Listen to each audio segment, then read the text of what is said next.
En esta ocasión se va a trabajar con este filtro de segundo orden y para resolverlo vamos a considerar el amplificador como ideal, donde las entradas son de alta impedancia, lo cual evita que entre o salga corriente, así como la salida considerarla como una fuente ideal, donde puede permitir corriente para cualquier carga. Además de ello vamos a considerar las leyes de Kirchhoff.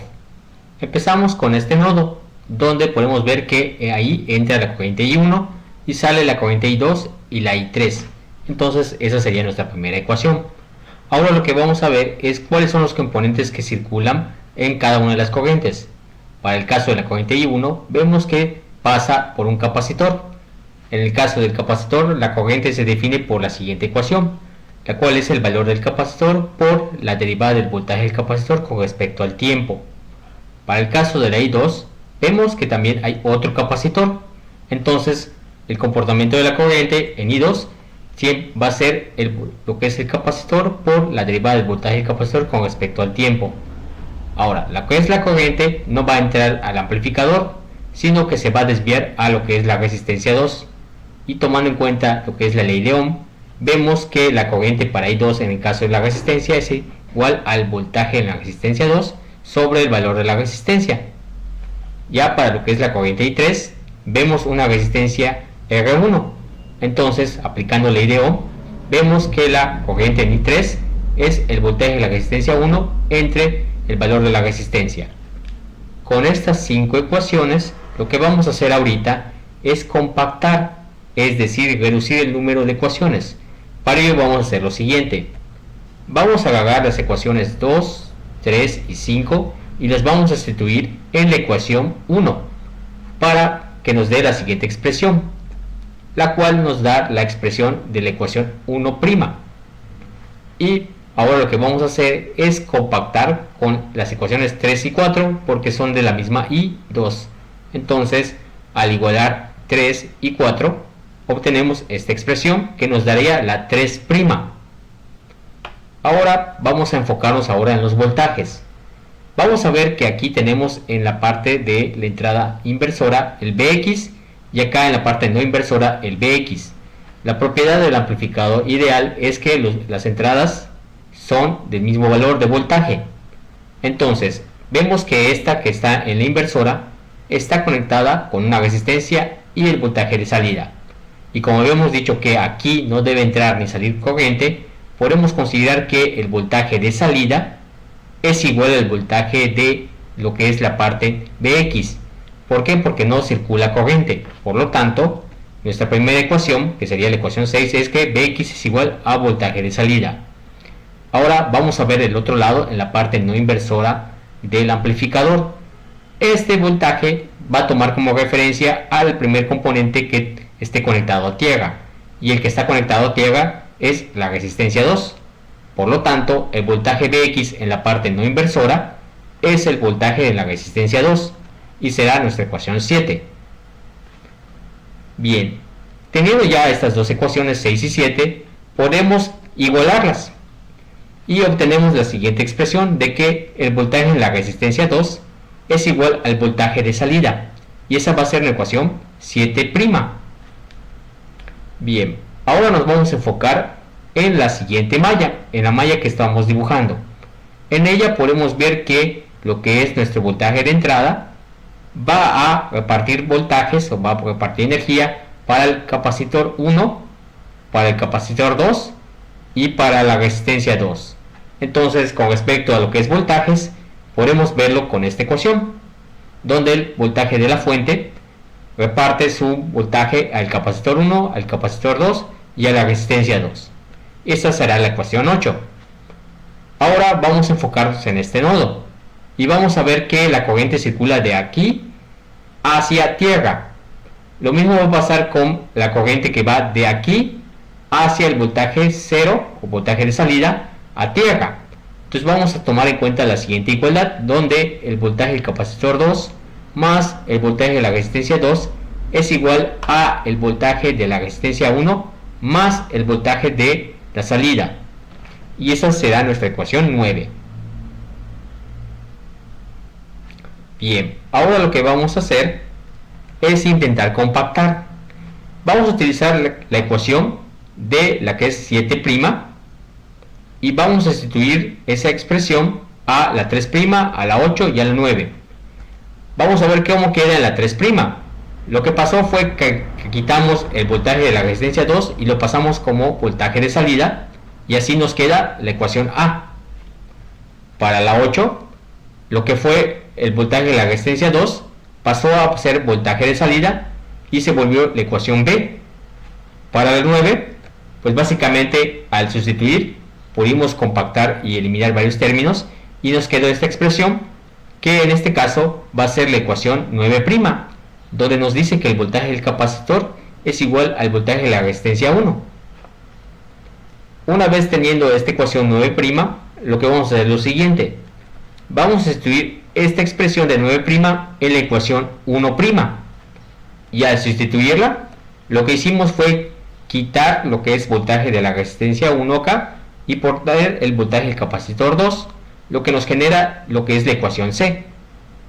Ahora, estas tres ecuaciones A, B y C, lo que vamos a hacer es aplicar lo que es la transformada de Laplace. Es decir, vamos a cambiar todas las ecuaciones que están en el dominio del tiempo y las vamos a pasar al dominio S de Laplace. Para la primera ecuación que vamos a convertir, nos va a quedar que el operador derivada pasa a ser una multiplicación por S y todos los términos que están en T pasan a estar en S. Nos queda así la expresión. Para la segunda ecuación, todos los términos que estaban en T pasan a S. Lo mismo en este caso para la última, las derivadas del operador derivada ahora pasa a multiplicar por S y nos quedan así las ecuaciones. Entonces, si observan, tenemos ahora tres ecuaciones y tenemos un sistema de ecuaciones. Normalmente esto, para resolverlo, se tendría que hacer igualaciones, sustituciones y estar haciendo cambios de variable, pero bueno, la idea es hacerlo un poquito más estructurado y más ordenado para que no sea tanto pues básicamente el estar copiando e igualando. Entonces lo que se va a buscar es ordenarlos de la siguiente manera. Vamos a ordenarlo como se muestra en estas columnas, donde lo que vamos a poner en las primeras tres son los coeficientes que acompañan a los términos, y en la última, si está B1 o BI, sí lo vamos a escribir. Entonces vamos para la primera ecuación. La primera ecuación nos va a quedar de esta forma, donde lo que hicimos fue dejar esta con donde estaba, agarramos sus coeficientes y lo pusimos acá. En el caso del B0 lo pasamos al otro lado, y como pasó al otro lado volvió negativo, entonces por eso está negativo. El menos 1 es el coeficiente. Como no tiene BC1, pues ponemos 0, y como no tiene BI, tampoco le pusimos 0. Vamos a la siguiente ecuación. Aquí pues vemos que sí tiene BI, entonces acá vamos a escribir BI, y aquí están los coeficientes de BC1, BC2 y B0. Entonces estos van a ser unos, y así queda la expresión. Para la última, pues básicamente vamos a dejar esta en paz. Los coeficientes que están acá los vamos a escribir aquí abajo, y estos pues tienen factor común, que son BC2. Entonces lo que vamos a hacer es agruparlos, y esto va a ser C2 R1 S más 1, pero como va a pasar al otro lado va a ser negativo, como esta parte no tiene B0, entonces ponemos 0, ni tiene BI, entonces ponemos 0. Entonces esta forma de organizarlo va a permitirnos estructurarlo de la siguiente manera.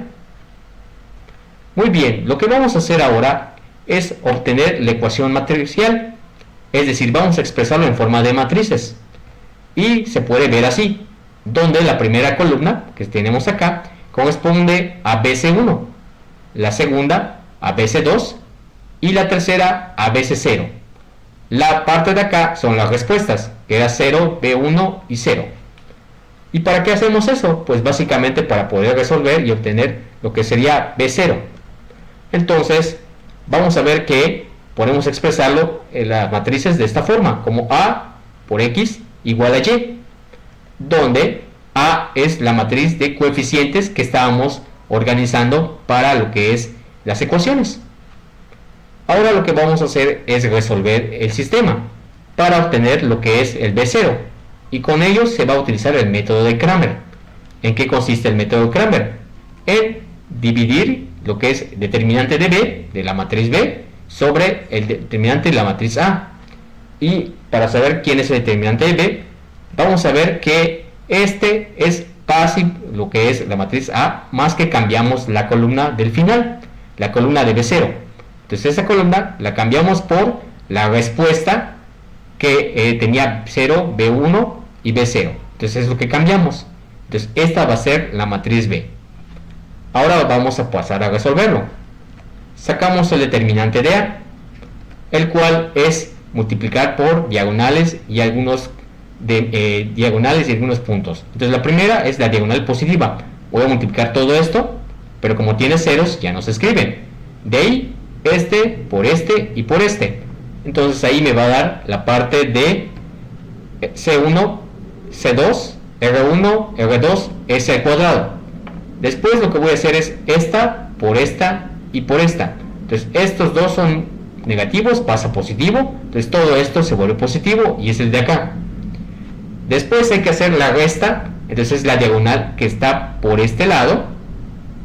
Entonces por regla es ponerme resta y poner todo entre paréntesis. Entonces esto va menos C1 R1 S. Por eso está acá.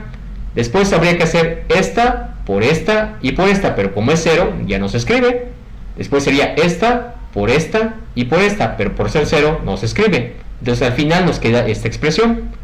Aplicando la regla de los signos nos quedaría positivo y vemos que este término y este término tienen en común S y R1. Entonces lo que vamos a hacer es sumar C1 más C2 y podemos ver que el determinante en A nos queda de esta forma. Ahora vamos a hacer el determinante de B, que básicamente es la misma idea. Primero vamos a multiplicar por esta diagonal, que es la parte positiva, pero como todo es 0 y estos dos términos son 0, entonces no se escribe. Después es multiplicar este por este y por este, pero como hay un 0 tampoco se escribe. Y ahora vamos a multiplicar este por este y por este. Entonces va a quedar así. Entonces vamos a tener entonces C1, C2, R1, R2, S cuadrada, B y S. Ahora vamos a la parte negativa. Sería de esta parte, pero como tenemos un 0, pues ya no se escribe. Y ahora lo que vamos a hacer es multiplicar este por este y por este, pero como hay un 0, tampoco se escribe. Y ahora sería este por este y por este, pero como hay un 0, tampoco se escribe. Entonces al final el determinante queda de esta manera. Ahora sí vamos a obtener B0S, en la cual vamos a dividir el determinante de B que acabamos de sacar entre el determinante de A. Lo dividimos y lo expresamos así. Ahora, yo realmente lo que quiero sacar es la función de transferencia, que es la expresión de B0 entre BI. Entonces lo que voy a hacer básicamente solo es pasar esto al otro lado. Y esta ya es la función de transferencia de este filtro.